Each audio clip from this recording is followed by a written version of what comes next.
ശരിക്കും bus ഓടിക്കുമ്പോഴത്തേക്കും practically എന്തൊക്കെ ബുദ്ധിമുട്ടുകളാണ് അനുഭവിക്കുന്നത്? ഞാനൊരു എക്സാമ്പിൾ കേട്ട ഒരു കാര്യം എന്ന് വെച്ച് കഴിഞ്ഞാൽ ബാത്റൂമിലൊക്കെ പോകാൻ വേണ്ടി ബിക്കോസ് നമ്മളൊരു സ്ഥലത്ത് നിന്ന് എടുത്തു തിരിച്ചു വരുന്നവരെ ബാത്റൂമിലൊക്കെ പോകാൻ ബുദ്ധിമുട്ടെന്ന് കേട്ടു വന്നു അന്ന് അങ്ങനെ കുഴപ്പമില്ല. അത് സ്വാഭാവികമായിട്ട് ഞാനും ആദ്യം ഇതിനെക്കുറിച്ച് ആലോചിച്ചായിരുന്നു. അത് കഴിഞ്ഞപ്പോൾ ചോദിച്ചപ്പോൾ പറഞ്ഞാൽ നമുക്ക് ഒരു ബസ് ഇവിടെ നിന്ന് എടുത്താൽ മാക്സിമം 1.5 മണിക്കൂർ 2 മണിക്കൂറൊക്കെ ഒരു വൺ സൈഡ് വരത്തുള്ളൂ. അപ്പം നമുക്ക് അവിടെ ചെന്ന് കഴിഞ്ഞാൽ മിക്കവാറും ഡെയിലി പോകുന്നതായി കഴിഞ്ഞാൽ നമുക്ക് ഇവിടെ ഷോപ്പുകളുണ്ട്, ഷോപ്പുകളിലൊക്കെ ടോയ്ലറ്റ് ഉണ്ടാവും, ഇല്ലെങ്കിൽ തന്നെ പബ്ലിക് ടോയ്ലറ്റ്സ് ഉണ്ട്, ഇല്ലെങ്കിൽ തന്നെ അങ്ങനെ നിർത്തിപ്പോയെന്ന് വെച്ചാൽ നമുക്ക് ബ്രേക്ക് ഇപ്പം നമുക്ക് അർജന്റ് ആണ് പോകണം തോന്നി കഴിഞ്ഞാൽ വണ്ടി നമുക്ക് സ്റ്റോപ്പ് ചെയ്ത് ബസ് സ്റ്റോപ്പ് ചെയ്തിട്ട് പോവാം. നമുക്ക് അവിടുന്ന് GPS കൺട്രോൾ റൂമിലോട്ട് നമുക്ക് മെസ്സേജ് അയക്കാം ടോയ്ലറ്റ് ബ്രേക്ക് ആണെന്ന് പറഞ്ഞിട്ട് പോകുന്നതുകൊണ്ട് യാതൊരു കുഴപ്പമില്ല. ബിക്കോസ് ഞാനിങ്ങനെ വണ്ടി യാത്ര സമയത്ത് വേഗം ഡ്രൈവർ ഇറങ്ങിയിട്ട് ഇങ്ങനെ പറഞ്ഞിട്ട് പോയ ഒരു ഇതുണ്ട് ഒരിക്കലും എമർജൻസി വന്നു കഴിഞ്ഞാൽ പോകാൻ അവർ പറഞ്ഞിട്ടാണ്. എനിക്ക് യാതൊരു കുഴപ്പമില്ല. ജസ്റ്റ് ഒന്ന് ഇൻഫോം ചെയ്യുക അവരെ. നമ്മൾ ഇതിൽ GPS ഉണ്ട്, ജസ്റ്റ് അവർക്ക് നമുക്ക് ഇങ്ങനെ മെസ്സേജ് അയക്കാൻ പറ്റും ടോയ്ലറ്റ് ബ്രേക്ക് ആണെന്ന് പറഞ്ഞ. പിന്നെ എല്ലായിടത്തും തന്നെ സൂപ്പർ മാർക്കറ്റ് അല്ലെങ്കിൽ ചെറിയ പബ്ബുകളിലൊക്കെ പബ്ബുകളിലെല്ലാം ഉണ്ട്, ടോയ്ലറ്റ് ഉണ്ട്. പിന്നെ നമുക്ക് നമ്മുടെ ലെയർ വരുന്ന സ്പോട്ട് നമുക്കറിയാം, ഇന്ന അടുത്ത് പബ്ലിക് ടോയ്ലറ്റ് നമുക്കറിയാം. സ്ഥിരം പോണ റൂട്ടായോണ്ടല്ലേ നമുക്കറിയാം. പിന്നെ കുഴപ്പങ്ങളൊന്നുമില്ല. പിന്നെ ഏതെങ്കിലും തരത്തിലുള്ള STO നാട്ടിലെ പോലത്തെ അങ്ങനെ എന്തെങ്കിലും കൺസെഷൻ ഉണ്ട്, പക്ഷെ ഒത്തിരി ഒന്നുമില്ല. എന്നുവെച്ചാല് നോർമൽ സ്കൂൾ ടൈമിൽ അവർക്ക് ഡിസ്കൗണ്ട് ടിക്കറ്റ് ആണ് അവർ എടുക്കുന്നത്. ഓൺലൈൻ യൂണിഫോമായിട്ടൊക്കെ വന്നത് വലിയ പിള്ളേർക്ക് ഡിസ്കൗണ്ടഡ് ആണ്. പിന്നെ അച്ഛന്റെ അമ്മയുടെ കൂടെ വരുവാണെങ്കിൽ കൊച്ചിന് ഫ്രീ ആണ്. അണ്ടർ 90 ആണെങ്കിൽ ടോട്ടലി ഫ്രീ ആണ്.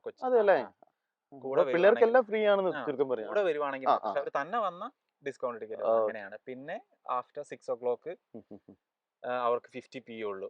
പിന്നെ സാറ്റർഡേ സൺഡേ 50 p ഉള്ളൂ. അതെല്ലേ? അങ്ങനെയാണ്. ഫ്രീ ടു ട്രാവൽ ആണ്. ഫ്രീ ടു ട്രാവൽ ആണ്.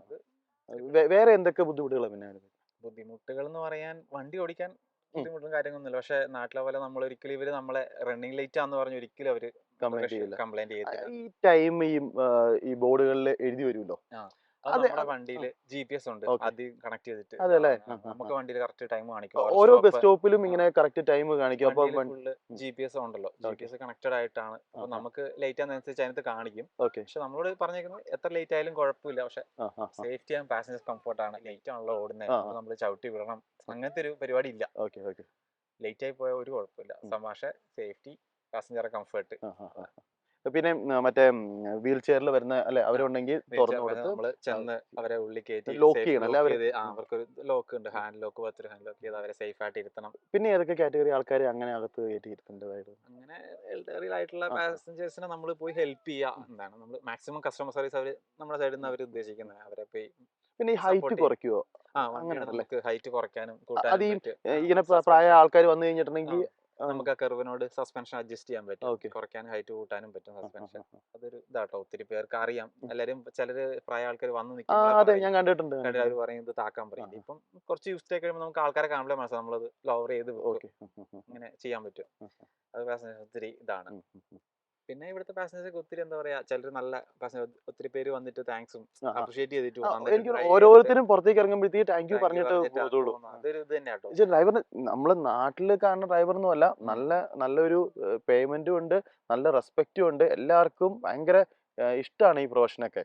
അപ്പോ അത് പറയാതിരിക്കാൻ പറ്റത്തില്ല. അത് ഞാൻ ഓരോ പാസഞ്ചർ, ഇപ്പൊ ഞാനിപ്പോ ഒരു പാസഞ്ചറാണ്, ഞാൻ പാസഞ്ചറായിട്ട് കയറിയിട്ടുള്ളൂ. ആ പാസഞ്ചറായിട്ട് ഞാൻ പുറത്തേക്ക് ഇറങ്ങുമ്പോഴത്തേക്കും ഞാൻ താങ്ക്സ് പറഞ്ഞു പോകും. അത്രയും രസമായിട്ടാണ് അത് കൊണ്ടുപോണ വണ്ടി. അത് മാത്രല്ല, ചെറിയ കുട്ടികൾ വരെ താങ്ക് യു ഡ്രൈവർ എന്ന് പറഞ്ഞിട്ട് അവര് പോകുന്നത്. പിന്നെ ചിലർ വന്നിട്ട് നന്നായിട്ട് ഡ്രൈവ് ചെയ്ത് ഒട്ടും ബ്രേക്കിംഗ് ഇല്ല എന്നൊക്കെ ചിലർ അപ്രീഷിയേറ്റ് ചെയ്തിട്ട് പോകുന്നവരുണ്ട് കേട്ടോ. ഒത്തിരി പേരുണ്ട്. പ്രത്യേകിച്ച് പ്രായ ആൾക്കാരൊക്കെ വന്ന് ഹെൽപ്പ് ചെയ്ത് അവരൊത്തിരി നമ്മളെ മോട്ടിവേറ്റ് ചെയ്യും. നല്ലൊരു ഇതാട്ടോ. പിന്നെ ഞാനൊരു സംശയം ചോദിച്ചോട്ടെ, ഈ സിഗ്നലിൽ കിടക്കുമ്പോഴത്തേക്കും വണ്ടി ഓഫ് ചെയ്തിട്ട് അതെന്താ? അത് ഹൈബ്രിഡ് ആണ്, നമ്മുടെ ഓട്ടോമാറ്റിക് ഓഫ് ആകുന്നതാണ്. ഹൈബ്രിഡ് സിസ്റ്റം, അത് വണ്ടി ഓഫ് ആകുന്നത്. എന്നിട്ട് അപ്പൊ നമ്മള് ജസ്റ്റ് ആക്സിലേറ്റർ കാല് വെക്കുമ്പോൾ വണ്ടി മൂവ് ആവുന്നുണ്ട്, സ്റ്റാർട്ട് ആകേണ്ട ആവശ്യമില്ല. അപ്പൊ ഇലക്ട്രിക്കൽ ആയിരിക്കുമല്ലോ അത് ചെയ്യുന്നത്? ഇലക്ട്രിക്കൽ, ഹൈബ്രിഡ് ആണ്.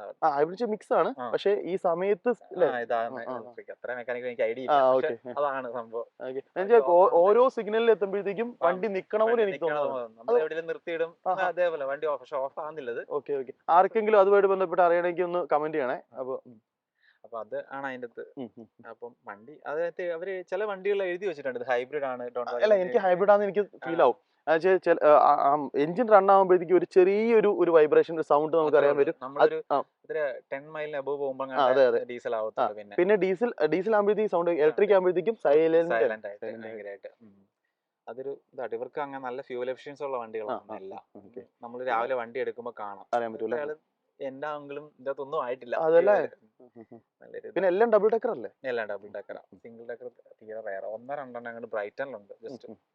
ബാക്കിയെല്ലാം ഡബിൾ ഡെക്കർ. വണ്ടി സ്റ്റിയറിംഗ് എല്ലാം പവർ സ്റ്റിയറിംഗ്, പവർ കാര്യങ്ങള് നല്ല സ്റ്റേറിംഗ് റേഡിയസ് ഒക്കെ നല്ല ഇതാണ്. ഓടിക്കാൻ വണ്ടി നല്ല നമ്മുടെ നാട്ടിലെ വോൾവോയും സ്കാനിയൊക്കെ തന്നെയാണ്. കുറെ ഉണ്ട്, 3-4 കമ്പനികളുണ്ട്. വേറെ അലക്സാണ്ടർ ഡെന്നിസ്. ഈ സാലറിയും കാര്യങ്ങളൊക്കെ കോമൺ ആയിട്ട് ഒന്ന് പറയുവാണെങ്കിൽ, സാലറി പറയുവാണെങ്കിൽ ബുദ്ധിമുട്ടില്ലെങ്കിൽ അങ്ങനെയല്ല. സാലറി അവര് 6 months ആണെങ്കിൽ 35K ആണ് ഓക്കെ നമുക്ക് സാലറി വരുന്നത്. 6 months കഴിയുമ്പോൾ അതുവരെ നമുക്കൊരു പെർ അവർ 14 അബവ് കിട്ടും. 14 പെർ അവർ കിട്ടും. പിന്നെന്ന് വെച്ചാല് നമ്മൾ ഓവർ ടൈം ചെയ്യുവാണെങ്കിൽ നമുക്ക് ശരിക്കും 5 day ഷിഫ്റ്റേ ഉള്ളൂ. 8 hours വെച്ചിട്ട് 8.5 hours ഒക്കെ വെച്ച് വരും. പിന്നെ അതിനകത്ത് ബ്രേക്ക് പെയ്ഡല്ല. 1 hour ബ്രേക്ക് ഉണ്ട്, അത് പെയ്ഡല്ല. പിന്നെ നമുക്ക് ബ്രേക്ക് ടൈം മറ്റേ നമ്മള് എവിടെയായിരിക്കും, ഡിപ്പോയിലായിരിക്കുമല്ലോ അല്ലേ? നമുക്ക് ഡിപ്പോയിൽ വേണമെങ്കിൽ എടുക്കാം. അതായത് ബ്രേക്ക് ടൈം വണ്ടിക്കത്തല്ല, നമ്മള് അതായത് ഇപ്പം ബ്രേക്ക് നമുക്കൊരു 3 മണിക്കൂർ ഡ്രൈവ് കഴിയുമ്പോൾ നമുക്ക് നമ്മുടെ ഒരു റെസ്റ്റ് ടൈം ഉണ്ട്. അപ്പം വേറെ ഡ്രൈവർ ചേഞ്ച് വരും. നമ്മൾ അവിടെ നിന്ന് ഇറങ്ങി സൈൻ ഓഫ് ചെയ്ത് ഇറങ്ങി. അപ്പൊ 3 മണിക്കൂർ വേറെ വണ്ടി ആയിരിക്കും അല്ലേ? വേറെ വണ്ടി ആയിരിക്കും, വേറെ റൂട്ട് ആയിരിക്കും ചിലപ്പോൾ. അപ്പൊ നമ്മുടെ ഡിപ്പോൾ അടുത്ത് വരുന്ന ഡ്രൈവർ ചേഞ്ച് വരും. ബ്രേക്ക് അങ്ങനെ ആയിരിക്കും അവർ മാനേജ് ചെയ്തേക്കുന്നത്. അപ്പം 1 hour ബ്രേക്ക് നമുക്ക്, എന്റെ വീട് നമുക്ക് തൊട്ട് ഡിപ്പോൾ ഞാൻ വീട്ടിൽ പോകും, ചായ കുടിക്കാൻ വരും. അല്ലെങ്കിൽ നമുക്ക് ഡിപ്പോ തന്നെ ഇരിക്കാം. ഡിപ്പോ നമുക്ക് അതിനുള്ള സൗകര്യങ്ങളെല്ലാം ഉണ്ട്. ഹീറ്റ് എന്താ പറയാ, ബ്രേക്ക് റൂമിൽ എല്ലാ സൗകര്യങ്ങളും, ഫ്രിഡ്ജ്, സാധനങ്ങൾ, നമുക്ക് ഫുഡ് കൊണ്ടുവന്ന് വെക്കാൻ, ഹീറ്റ് ചെയ്യാൻ എല്ലാ സൗകര്യങ്ങളും കാര്യങ്ങളൊക്കെ ഉണ്ട്. നമുക്ക് മാക്സിമം ഒരു 3 hours ഒക്കെ കണ്ടിന്യൂസ് ഡ്രൈവ് വരത്തുള്ളൂ. അതിനുള്ളിൽ നമുക്ക് 3 hours വണ്ടി മാറും എന്നുള്ള കാര്യം എനിക്ക് അറിയാൻ പറയാം. നമ്മൾ കണ്ടിന്യൂസ് ഒരു വണ്ടി അല്ല ഓടിക്കുന്നത്. റൂട്ട് മാറും. വേറെ റൂട്ട് ആയിരിക്കും. അപ്പൊ ടോട്ടൽ എത്ര റൂട്ട് ടോട്ടലി നമ്മൾ പോകുന്നത്? ഇവിടുത്തെ ഹോവ് ഡിപ്പോയിൽ ഞങ്ങൾക്ക് ആകെ 7 റൂട്ടേ ഉള്ളൂ. 7 റൂട്ട്. പിന്നെ 7 റൂട്ടേ ഉള്ളൂ. 7 റൂട്ട് മാറി മാറി വന്നുകൊണ്ടിരിക്കുക. പിന്നെ ഒരു ചോദ്യം വെച്ചിട്ടുണ്ടെങ്കിൽ, എന്തെങ്കിലും വണ്ടി ഒരു ബ്രേക്ക് ഡൗൺ സംഭവിക്കുകയാണെങ്കിൽ എന്താ നിങ്ങളുടെ ഇൻസ്ട്രക്ഷൻസ്? അവിടെ വണ്ടി നെക്സ്റ്റ്, അതായത് സേഫ് ആയിട്ട് പ്ലേസ് വണ്ടി നിർത്തുക. പാസഞ്ചേഴ്സിനെ നെക്സ്റ്റ് ബസ്സിൽ നമ്മൾ കയറ്റി വിടും. അപ്പൊ ഫസ്റ്റ് ബ്രേക്ക് ഡൗൺ നമ്മൾ ഇൻഫർമേഷൻ പാസ് ചെയ്യുമോ? നമ്മുടെ വണ്ടിക്കകത്ത് തന്നെ GPS ഇവരെ വിളിക്കാനുള്ള ഡയറക്റ്റ് കാര്യങ്ങൾ ചെയ്യാനുള്ള എല്ലാം ഉണ്ട്. മൈക്ക് കാര്യങ്ങളൊക്കെ ഉണ്ട്. ജസ്റ്റ് ഒരു എമർജൻസി ആണെങ്കിൽ ജസ്റ്റ് ഒരു പെടൽ അമർത്തി തന്നെ അവർക്ക് അവിടെ കോൾ ചെയ്യലും അവർക്ക് ലൈവ് ചെയ്യാൻ, എവിടെയാണെന്നുള്ള ലൊക്കേഷൻ പറ്റും. പിന്നെ ഇവ മൊബൈലിലൊന്നും അല്ല വിളിച്ചു പറയാൻ, ഇവിടെ തന്നെ എല്ലാം ഇതിലുണ്ട്. ജസ്റ്റ് ഓരോ എന്താ പറയാ, GPS തന്നെ നമുക്ക് ജസ്റ്റ് ഓരോ ബട്ടൺ പ്രസ് ചെയ്ത് അവരെ വിളിക്കാം, കോൺടാക്ട് ചെയ്യാം. അവരെ വിളിച്ചു കഴിയുമ്പോൾ തന്നെ ഇപ്പൊ ഒരു ഇന്ന ലൊക്കേഷൻ അവർക്ക് ലൊക്കേഷൻ ഒക്കെ അറിയാൻ പറ്റും കറക്റ്റ് ആയിട്ട്. ഇപ്പം ബ്രേക്ക് ഡൗൺ ആയി, അപ്പൊ അവർ പറയും സേഫ് ആയിട്ട് അത് നിർത്തിയെങ്കിൽ അവിടെ നിർത്തിക്കും. വണ്ടി മൂവ് ആവുന്നുണ്ടെങ്കിൽ കുറച്ച് മുന്നോട്ട് പോയിട്ട് ബസ് സ്റ്റോപ്പിൽ പോയിട്ട് നിർത്താൻ പറയും. അപ്പൊ എഞ്ചിനീയർ ടീം വരും. അതിന് മുന്നേ തന്നെ അടുത്ത ബസ് അവർ എപ്പോഴാണ് വരുന്ന പറയും. നമ്മൾ പാസഞ്ചറോട് പറഞ്ഞു അടുത്ത ബസ് ഇത്ര ടൈമിനുള്ളിൽ വരും. ബ്രേക്ക് ഡൗൺ ആയി, അപ്പൊ അടുത്ത ബസ്സിൽ അവരെ കയറ്റി വിടുന്നു. അപ്പൊ അവർക്ക് ടിക്കറ്റ് എടുക്കേണ്ട കാര്യങ്ങളൊന്നുമില്ല. കയറ്റി വിട്ടാൽ മതി. പിന്നെ എഞ്ചിനീയേഴ്സ് വരും. ഒന്നെങ്കിൽ ചിലപ്പോൾ നന്നാക്കാൻ പറ്റുമെങ്കിൽ അവര് അന്നേരം റെഡി ആക്കും. ഇല്ലെങ്കിൽ നമുക്ക് അന്നേരം വേറെ ബസ് അവര് കൊണ്ടുതരും. പിന്നെ അത് വേറെ റൂട്ട് എവിടെ നിന്നൊക്കെ ആയിരിക്കും സ്റ്റാർട്ട് ചെയ്യുന്നത്. അപ്പം റോഡ് ക്ലോസർ ഒക്കെ വരും. ഇപ്പൊ നമ്മള് ആദ്യമായിട്ട് ഇത്രയല്ല ജോയിൻ ചെയ്തിട്ട് ഇത്രയല്ല. അപ്പം നമുക്ക് എല്ലാ റോഡുകളും അത്ര നന്നായിട്ട് അറിയത്തില്ല. അപ്പൊ അവര് ഓരോ റോഡിന്റെ പേരായിരിക്കും പറയുന്നത്. റോഡ് ക്ലോസ് വരുമ്പോഴത്തേക്കും അപ്പം നമുക്ക് അറിയത്തില്ലെങ്കിൽ അവർ കറക്റ്റ് ലൊക്കേഷൻ നമുക്ക് എവിടെ ലെഫ്റ്റ് എടുക്കണം, എവിടെ റൈറ്റ് എടുക്കണം നമുക്ക് പറഞ്ഞ് നല്ലൊരു പ്രോപ്പർ ഇൻഫർമേഷൻ കിട്ടും. അത് ഇല്ലെങ്കിൽ ഇപ്പം ടിക്കറ്റിംഗിൽ എന്തെങ്കിലും സംശയം, എനിക്ക് കുറച്ച് ടിക്കറ്റിംഗിൽ ചെറിയൊരു ഡൗട്ട് വന്നു, എന്റെ മെഷീൻ ചെറിയ കംപ്ലൈന്റ്. അവര് സ്പോട്ടിൽ നമുക്ക് റോഡിൽ സൂപ്പർവൈസർമാരുണ്ട്. അവർ 10 മിനിറ്റിനുള്ളിൽ നമ്മൾ നെക്സ്റ്റ് സ്റ്റോപ്പ് എത്തുമ്പോഴത്തേക്കും അവർ നന്നായിട്ട് എക്സ്പ്ലെയിൻ ചെയ്ത് തരും. അവർ ഇതിന് ബസ്സിന്റെ ടൈമും കാര്യങ്ങളൊക്കെ ചെക്ക് ചെയ്യുന്നുണ്ടാവുമായിരിക്കും. അവര് നമ്മളെ ബസ് എല്ലാം ചെയ്തോണ്ടിരിക്കുക, ലൈവ് നോക്കിക്കൊണ്ടിരിക്കുക. ലേറ്റ് ആകുന്നതനുസരിച്ച് അവര് അപ്പൊ റൂട്ട് ചേഞ്ച് ചെയ്യും നമുക്ക്. ഇപ്പം 2-3 ബസ് അടുപ്പിച്ചാവും. നമുക്കിവിടെ 8 മിനിറ്റ് ഇടവിട്ട് ബസ് ഉണ്ടല്ലോ. അപ്പൊ അവരിപ്പം എവിടെ ലേറ്റ് ആയി കഴിഞ്ഞാൽ പിന്നെ ഒന്നിച്ച് ബസ് പോരാ. ഒരു സർവീസ് ക്യാൻസൽ ചെയ്യുകയൊക്കെ ചെയ്യും. കൺട്രോളിൽ അവര് 3-4 പേര് മോണിറ്റർ ചെയ്തോണ്ടിരിക്കും. അവര് ചിലപ്പോ നേരത്തെ ഡ്രൈവേഴ്സ് ആയിരിക്കും, അതോ അത് സെപ്പറേറ്റ് ഒരു നേരത്തെ ഡ്രൈവേഴ്സ് ആയിരിക്കും. കാരണം റൂട്ടും കാര്യങ്ങളൊക്കെ അറിഞ്ഞറിഞ്ഞ് പ്രൊമോഷൻ വന്നവരായിരിക്കും, സൂപ്പർവൈസർ കഴിഞ്ഞ് അങ്ങനെ വന്നവരായിരിക്കും. പിന്നെ എന്ത് ഹെൽപ്പിനും സൂപ്പർവൈസേഴ്സ് ഉണ്ടോ റോഡിൽ, അങ്ങനെ അവരുണ്ട്. ഇതിന്റെ അടുത്ത ലെവൽ എങ്ങനെയാ, അങ്ങനെ വല്ലതും ഉണ്ടോ? അതോ നമുക്ക് ഇൻട്രസ്റ്റഡ് ആണെങ്കിൽ നമുക്ക് നെക്സ്റ്റ് ഇപ്പം എനിക്ക് വന്നൊരു 4 years ആണെന്ന് തോന്നുന്നു സൂപ്പർവൈസർ ആണെങ്കിൽ, ഡ്രൈവർ ആയിട്ട്.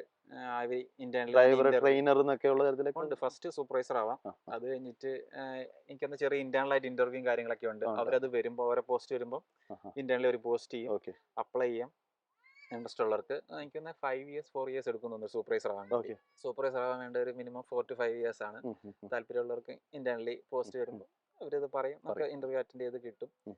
പിന്നെ എനിക്കൊന്ന് മെന്റർ ആവാം. ഈ സൂപ്പർവൈസർ ആയി കഴിഞ്ഞാൽ പിന്നെ ഇങ്ങനെ സ്ഥിരം ഇല്ലേലും സൂപ്പർവൈസർ മെന്റർ ആയി കഴിഞ്ഞാൽ പിന്നെ ഇന്റേണലി ഒത്തിരി പോസ്റ്റുകൾ ഇതേപോലെ ഉണ്ട്. പിന്നെ ഇൻസ്ട്രക്ടർ ആവാം. എല്ലാരും ഇങ്ങനെ ആയി കഴിഞ്ഞ് വന്ന എന്റെ ഇൻസ്ട്രക്ടർ ഓർക്കുന്നുണ്ട് പറഞ്ഞു, പുള്ളി ഏതാണ്ട് 10 വർഷമായി കമ്പനിയിൽ അങ്ങനെ സൂപ്പർവൈസർ ആയി. അതിനുശേഷം ഇൻസ്ട്രക്ടർ അപ്ലൈ ചെയ്ത് എക്സാംസ് ക്ലിയർ ചെയ്ത് താല്പര്യമുള്ളവർക്ക് കയറി പോകാൻ ഇതുണ്ട്. ഒരുപാട് വേക്കൻസി യുകെയിൽ ഒരുപാട് വേക്കൻസി ഉള്ള ഒരു ജോലി സാധ്യതയുള്ള ഒരു സംഭവമാണ് ഈ ഡ്രൈവിംഗ് എന്ന് വെച്ചിട്ടുണ്ടെങ്കിൽ. അപ്പോൾ പറ്റുന്നവരൊക്കെ അപ്ലൈ ചെയ്യുക. നല്ലൊരു പേയ്മെന്റും അല്ലെ, നല്ല ഒരു ഡിഗ്നിറ്റി ഉള്ള ഒരു ജോലിയാണ്. എല്ലാവരും നല്ല റെസ്പെക്ട് ചെയ്യുന്ന ജോലിയാണ്. അപ്പോൾ നമ്മുടെ ഇഷ്ടം പോലെ നമ്മളാണ് രാജാവ്. സമാനത്തിൽ ഓടിക്കാം. മറ്റു ജോബുകളെ വെച്ച് നോക്കുമ്പോൾ ഞാൻ ഈ കറുത്ത ഗ്ലാസ് ഒക്കെ വെച്ച് കോട്ടൊക്കെ അടിപൊളി നല്ല യൂണിഫോം കാര്യങ്ങള്. പിന്നെ കമ്പനിയിൽ ഒത്തിരി ബെനിഫിറ്റ് ഉണ്ട് കേട്ടോ. നമുക്ക് ഫാമിലിക്ക് ഫുള്ള് ബസ് ട്രാവൽ ഫ്രീ ആണ്. പിന്നെ എനിക്ക് ട്രെയിനിൽ ഫ്രീ ആണ്. ട്രെയിനിൽ ഫ്രീ ആണ്. ഒത്തിരി ട്രാവൽ ബെനിഫിറ്റ്സ് ഉണ്ട്. പിന്നെ എന്തായിരുന്നു സാലറി ബെനിഫിറ്റ്സ് അത് പറയാന്നുണ്ടെങ്കിൽ സാറ്റർഡേ സൺഡേ നല്ല പേയ്മെന്റ് ആണ്. എക്സ്ട്രാ പേയ്മെന്റ് ഉണ്ട്. അതുപോലെ ആഫ്റ്റർ 6 o'clock വർക്ക് ചെയ്താൽ അതിനുണ്ട് എക്സ്ട്രാ പേയ്മെന്റ്. നൈറ്റ് ഷിഫ്റ്റിന് എക്സ്ട്രാ പേയ്മെന്റ് ഉണ്ട്. ഇതിനൊക്കെ നല്ല പേയ്മെന്റ് ആണ്. പിന്നെ ഫുൾ നൈറ്റ് ഇല്ലല്ലോ. എത്ര 12 മണി വരെ നൈറ്റ് ഷിഫ്റ്റ് ഉണ്ട്. നൈറ്റ് ഷിഫ്റ്റ് അതായത് നൈറ്റ് ഷിഫ്റ്റ് ചെയ്യുന്ന സ്റ്റാഫ് തീരെ കുറവാണ്. ഒത്തിരി സീനിയേഴ്സാ ചെയ്യുന്നത്. ആകെ 10 ഡ്രൈവേഴ്സ് അങ്ങാണ്ടേ ഉള്ളൂ. അത്രേ ഉള്ളൂ. ടോട്ടൽ എത്ര ഡ്രൈവേഴ്സ് ഉണ്ട്? എനിക്ക് 300-400 ഡ്രൈവേഴ്സ് ഒരു അല്ലല്ല ഹോബി മാത്രമുണ്ട്. അതെ, അത്ര ഡ്രൈവേഴ്സ് ഉണ്ട്. നമുക്കത് 8 മണിക്കൂറല്ലേ വരുന്നുള്ളൂ. നമുക്ക് ഓവർ ടൈം ചെയ്യാനുള്ള ഓപ്ഷൻ ഉണ്ട്. ഒരു ദിവസം മാക്സിമം നമുക്ക് 10 മണിക്കൂർ വരെ ഡ്രൈവ് ചെയ്യാം.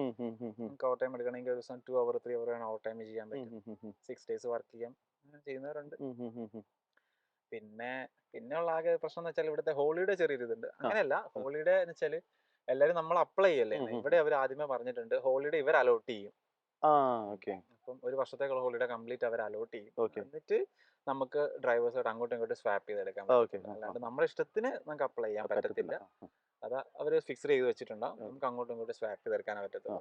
അതെല്ലാവരുടെയും ഒരു ഒന്നിച്ച് ഡിസ്പ്ലേ നമുക്ക് നോട്ടീസ് ബോർഡിൽ അവർ ഇട്ടിട്ടുണ്ടാവും. അപ്പൊ നമുക്ക് ആവശ്യമുള്ള അങ്ങോട്ടും ഇങ്ങോട്ടും നോക്കി കഴിഞ്ഞാൽ അത് വലിയൊരു ഇഷ്ടമുള്ള കാര്യം. ഞാൻ ആദ്യം കേട്ടപ്പോൾ വിചാരിച്ചു പണിയായിരിക്കും. പക്ഷെ എന്നാലും കുഴപ്പമില്ല. എല്ലാവർക്കും പല ഡേറ്റ്സ് ആണല്ലോ വേണ്ടത്. പിന്നെ നമുക്ക് കൂട്ടത്തില് എന്താ പറയാ ഹോളിഡേ കൂട്ടത്തിൽ ഒരു ഓഫ് ഒക്കെ നന്നായിട്ട് അഡ്ജസ്റ്റ് ചെയ്തിട്ട് തരും കേട്ടോ. ഇപ്പം എനിക്കുള്ള 8 hours ഷിഫ്റ്റില് മന്ത്ലി വൺസ് എനിക്ക് 4 ഓഫ് ഒന്നിച്ച് കിട്ടും. മന്ത്ലി വൺസ് 4 ഓഫ് ഒന്നിച്ച് കിട്ടും. പിന്നെ ഒരു 2 ഓഫ് ഒന്നിച്ച് കിട്ടും. പിന്നെ ആഴ്ചയിൽ ഓരോ ഓഫ് അങ്ങനെ വരും. അത് നല്ലൊരു ഇത്. കാരണം നമുക്കത് ഈ വേറെ റോട്ടെന്ന് വെച്ചാൽ 1 ഇയർത്തേക്ക് അല്ലെങ്കിൽ 2 ഇയർത്തേക്ക് ഫുൾ പ്ലാൻ ചെയ്ത് വെച്ചേക്കുന്ന റോട്ടയാണ്. നമുക്കിത് ഇങ്ങനെ നമുക്ക് കാര്യങ്ങൾ അടുത്ത മാസം അല്ലെങ്കിൽ മുന്നത്തെ മാസത്തേക്ക് നോക്കിയിട്ട് പ്ലാൻ ചെയ്യാൻ പറ്റും. അഡീഷണൽ പ്ലാൻ ചെയ്യാൻ പറ്റും. പ്രത്യേകിച്ച് 4 ഓഫ് എന്നുള്ള കിട്ടുന്ന കഴിയും നമുക്ക് 4 ദിവസം പോകാനോ പ്ലാൻ ചെയ്യാൻ നല്ലൊരു കാര്യം. അത് ഒത്തിരി നേരത്തെ പ്ലാൻ ചെയ്യാൻ പറ്റും നോക്കിയിട്ട്. അപ്പോൾ പിന്നെ വേറെ ഏതെങ്കിലും എക്സ്ട്രാ എന്തെങ്കിലും പ്രേക്ഷകരോട് പറയാൻ എന്തെങ്കിലും ഉണ്ടോ? ട്രെയിനിങ്ങിന്റെ സമയത്ത് എന്തെങ്കിലും ചാർജസ് ഡിറ്റക്ട് ചെയ്യണോ, അങ്ങനെ എന്തെങ്കിലും ഉണ്ടോ? അതുണ്ട്. അതെന്നുവെച്ചാല് നമുക്ക് ഇവിടെ കോൺട്രാക്ട് ഉണ്ട്. ഒരു 3 year കോൺട്രാക്ട് ഉണ്ട്. ആ കോൺട്രാക്റ്റിൽ അവർ പറയുന്നത് വെച്ചാൽ ഇവർക്ക് വേണ്ടി 3 year വർക്ക് ചെയ്യണം. പിന്നെന്ന് വെച്ചാൽ ഇവര് നമുക്ക് സാലറി തരുമ്പോൾ ഇവരുടെ സാലറി വീക്കിലി മന്ത്ലി അല്ല കേട്ടോ, വീക്കിലി സാലറി പേ ചെയ്യുന്നു. അപ്പം വീക്കിലി സാലറിന്ന് 15 pound അവർ ഡിഡക്ട് ചെയ്യും 3 വർഷത്തേക്ക്.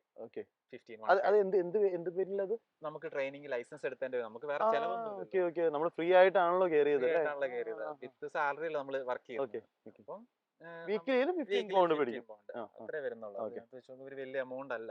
ലൈസൻസ് നമുക്ക് ലൈഫ് ലോങ് ആയിട്ട് നമുക്ക് കണ്ടിന്യൂ ചെയ്യാൻ. ഇവര് പറയുന്നത് വെച്ചാൽ 3 വർഷം വരെ ഇത് ഡിഡക്ട് ചെയ്യും. 3 വർഷം കഴിഞ്ഞിട്ട് നമ്മൾ അവരുടെ കമ്പനി വർക്ക് ചെയ്യുകയാണെങ്കിൽ ആ പൈസ നമുക്ക് തിരിച്ചു തരും ചെയ്യും. അത് നല്ല കാര്യമാണ്, തിരിച്ചു തരും. പിന്നെ ഈ എന്നാ പറയാ, ഇപ്പൊ ഇൻ കേസ് നമ്മളിപ്പം 2 വർഷം അല്ലെങ്കിൽ 1 വർഷം കഴിയുമ്പോൾ നമ്മൾ റിസൈൻ ചെയ്തു എന്ന് വെച്ചു. അപ്പൊ അങ്ങനെയാണെന്നുണ്ടെങ്കിൽ അവർ പറയുന്നത് ഇപ്പൊ 1 വർഷം ആണെങ്കിൽ അവർക്ക് 2000 pound അവർക്ക് കൊടുക്കണം. 2500 pound കൊടുക്കണം. കോൺട്രാക്ട് ചെയ്ത് നമ്മൾ സൈൻ ചെയ്ത് കൊടുക്കണം. ഇൻ കേസ് നമ്മൾ റിസൈൻ ചെയ്ത് പോവാന്നുണ്ടെങ്കിൽ അവർക്ക് ഒത്തിരി ഏതാണ്ട് എനിക്ക് 4,500 pound ഇവർക്ക് മുടക്കുണ്ട്. പിന്നെ നമുക്ക് ഈ ഒരു ലൈസൻസ് വെച്ചുകൊണ്ട് നമുക്ക് ഹെവി വണ്ടി ഒന്നും ഓടിക്കാൻ വേണ്ടി പറ്റില്ലല്ലോ അല്ലേ? ഇല്ല, ബസ് മാത്രം ഓടിക്കാൻ പറ്റുള്ളൂ. ബസ് മാത്രം. മറ്റേ എല്ലാ ടൈപ്പ് ബസ്സുകളും കോച്ചുകളും എല്ലാം ഓടിക്കും. പക്ഷെ ലോറി ഒന്നും ഓടിക്കാൻ പറ്റത്തില്ല. ടൈപ്പുകൾ അതിന് പിന്നെ സെപ്പറേറ്റ് തന്നെ എടുക്കാം. സെപ്പറേറ്റ് തന്നെ എടുക്കണം. ലോറിയുടെ സെപ്പറേറ്റ് ലൈസൻസ് എടുക്കണം. നമ്മൾ D1 ലൈസൻസ് എന്ന് പറയാ. ആ ആ. D1 അപ്പൊ വെച്ചിട്ട് ഇപ്പൊ ഉള്ള നമുക്ക് ലൈസൻസിനുള്ള പേരെന്താ ലൈസൻസിന്റെ? D1 ലൈസൻസ് എന്ന് ഡീപർ പറയാം. ലൈസൻസ്. അപ്പം അത് എന്താ പറയാ, നമുക്ക് ബസ്സുകൾ മാത്രം പാസഞ്ചേഴ്സ് ഓക്കെ. എനിക്ക് മാക്സിമം 49 വരെയാന്ന് തോന്നുന്നു. ആ, ആ, അല്ല, ഡ്രൈവിംഗ് താല്പര്യമുള്ളവർ ആ. അപ്ലൈ ചെയ്തിട്ട്, ആ. ഡ്രൈവിംഗ് താല്പര്യമുള്ളവർ അപ്ലൈ ചെയ്ത്. കാരണം ഉം. ഡ്രൈവിംഗ് ആയിട്ട് ഇൻട്രസ്റ്റ് ആണെങ്കിൽ ഉം. എല്ലാവർക്കും എനിക്ക് തോന്നുന്നു, എനിക്ക് പണ്ട് തൊട്ടേ ഡ്രൈവിംഗ് ഒത്തിരി ഇഷ്ടമാണ്. ഞാൻ അത് വന്ന് കിട്ടി. ഒരു വണ്ടി കൊണ്ട് ഒരുപാട് കറങ്ങണം ചെയ്യുമാട്ടോ. അപ്പം അതുകൊണ്ട് എനിക്ക് ഈ ഫീൽഡിൽ കയറിയിട്ടും ചിലരെ ഇഷ്ടമല്ലെന്നൊക്കെ പറയും. ചില ഡ്രൈവേഴ്സൊന്നും അത്ര താല്പര്യമില്ല. പക്ഷെ എനിക്ക് ഒത്തിരി ഇഷ്ടമാണ്. ഞാൻ അത്ര നമുക്കൊരു പണി ഇഷ്ടപ്പെട്ടോണ്ട് എടുക്കാൻ അതിക്കുള്ളൊന്നും വേണ്ട. വീഡിയോ നമ്മൾ പതുക്കെ എൻഡ് ചെയ്യുകയാണ്. ഇപ്പോൾ ഡ്രൈവിംഗ് ഇഷ്ടമുള്ളവർ തീർച്ചയായിട്ടും ട്രൈ ചെയ്യേണ്ട ഒരു പ്രൊഫഷനാണ് ഈ ഡ്രൈവർ പ്രൊഫഷൻ എന്നുള്ളത്. ഒരു വർഷം അല്ലേ ലൈസൻസ് കിട്ടിയിട്ട് ഒരു വർഷം ആകുമ്പോഴത്തേക്കും, ചിലത് അതിന് മുന്നേ തന്നെ ഉണ്ട്, അപ്ലൈ ചെയ്യാനുള്ള ഓപ്ഷനൊക്കെ ഉണ്ട്. വേക്കൻസി ഉണ്ടെങ്കിൽ അവർ നമ്മൾ എന്തായാലും കോൾ ചെയ്യും. അപ്പോൾ ഒരുപാട് ഡിമാൻഡുള്ള പ്രൊഫഷനാണ്, റെസ്പെക്ട് ഉള്ള പ്രൊഫഷനാണ്. എല്ലാവരും ഈ ഒരു ഇത് ട്രൈ ചെയ്യുക. നിങ്ങൾക്ക് നല്ലൊരു കരിയർ ഉണ്ടാക്കിയെടുക്കാൻ പറ്റും UK യിൽ. വീഡിയോ കണ്ടതിന് എല്ലാവരോടും നന്ദി. ഓക്കെ, താങ്ക് യു ജിൻ, താങ്ക് യു.